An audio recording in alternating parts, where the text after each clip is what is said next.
This is George, and moments ago got a nosebleed and is now scrubbing his blood off the floor.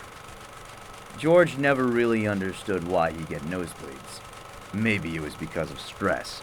He has been very stressed about finals recently. Or it could be because of the lack of sleep. Wait, George thought. Can people even get nosebleeds from a lack of sleep? George pondered this for a while.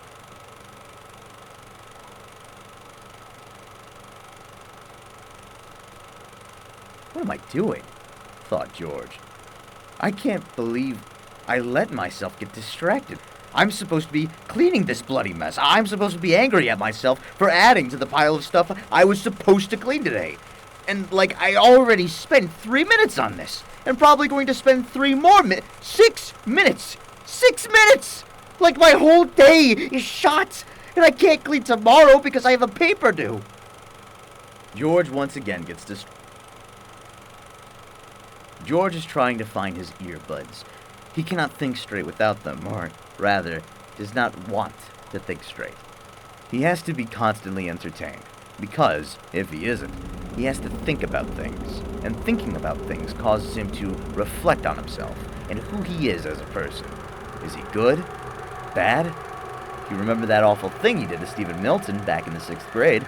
And the other day, when he got mad at a person in a wheelchair for holding up the line at his favorite coffee shop.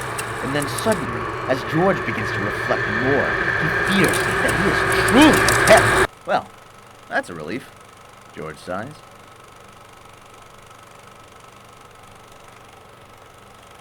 George is listening to his favorite song on repeat and letting the music take him to a whole other world, a dance world, so to speak. He thought maybe dancing could help him relax about the paper, as well as getting some cardio in, to help prevent heart disease in the future. Come on, George thought, frustrated. Got to get to work on this paper.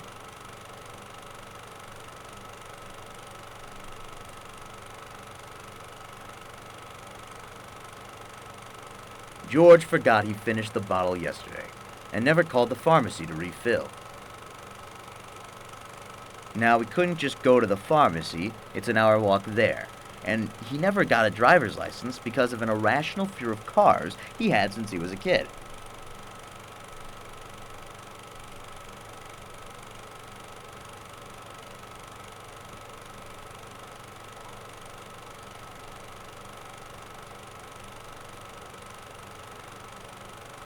George waits, and waits, and waits, until the line disconnects. George tries to call again, but gets their answering machine instead. It is after office hours. George gets up and decides to go to bed early and worry about everything in the morning. George is upset. George realizes that the day is actually shot. George is stretching his right leg. Now that he doesn't destroy it is now scrubbing the blood off the floor. Of course I haven't done anything to the doctor. I love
And this is a day in the life of George.